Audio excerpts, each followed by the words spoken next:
Today, we are diving into something I think a lot of us have felt, even if we couldn't put a name to it. It's called the digital drought. We're going to break down exactly why modern dating can feel so, well, so impossible. And this is the central question, isn't it? It's a huge paradox. Our phones promise us this endless buffet of connection, a potential soulmate just to swipe away.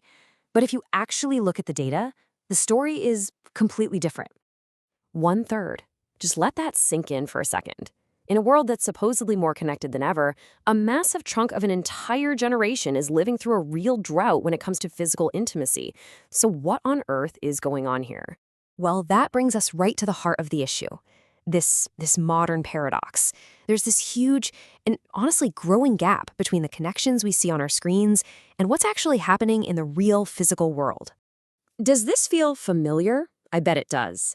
That feeling of being totally paralyzed by choice, where the act of just endlessly swiping through profiles on your couch feels way more compelling, or, let's be honest, just easier, than actually getting up and meeting another human. It's a super common experience, and believe me, it is by design. So to really get why this happens, we have to look at a little bit of neuroscience. We're all living in what some people call the dopamine economy. It's a world where our attention is the most valuable currency, and companies have become masters at mining it by tapping right into our brain's reward system. And the key to the whole thing is something called the dopamine loop. It's a really simple but crazy powerful cycle. You get a trigger, you take an action, and then you get a variable reward. And that word variable is key. It means you don't know when the good stuff is coming. That uncertainty, that's what makes it so addictive. Okay, now this right here is a total reframe. I want you to think of your favorite dating app less like a helpful matchmaker and more like a slot machine in your pocket, right? The goal of a casino isn't for you to hit the jackpot and go home rich. The goal is to keep you pulling that lever over and over. Same thing with the app. Its goal is to keep you swiping. And here's exactly how that loop works on you. That little notification, you have a new match. That's your trigger. That little buzz of validation you feel, that's the dopamine reward. And what does it make you want to do? Well, it makes you want to keep swiping to get another hit. The app is rewarding the search way, way more than it actually rewards the find.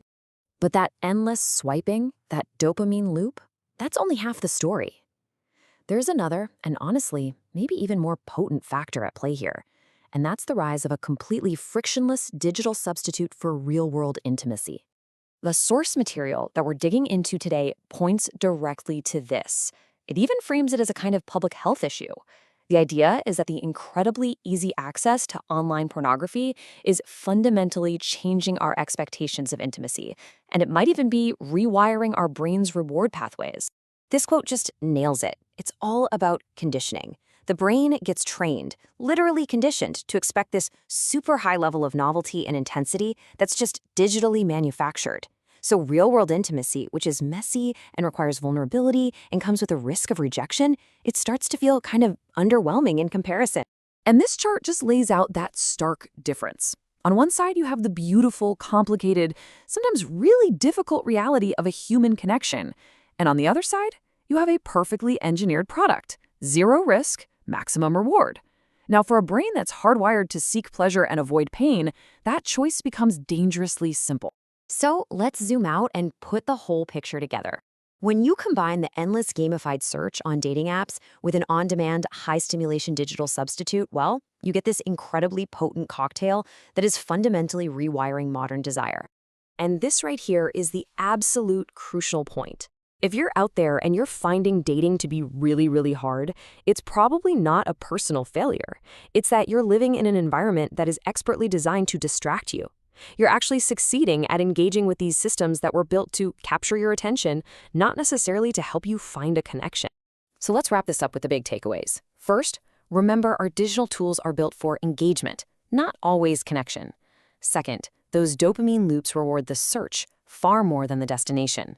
Third, these powerful digital substitutes can literally rewire what we expect from intimacy. And maybe most importantly, this is an environmental problem we're all facing, not some personal failing. And all of this leaves us with one last really big question to think about. This technology, it's not going anywhere. The distractions are only going to get smarter. So, knowing everything we now know, how do we consciously, intentionally choose real, genuine, and yeah, sometimes difficult human connection? That's something to chew on.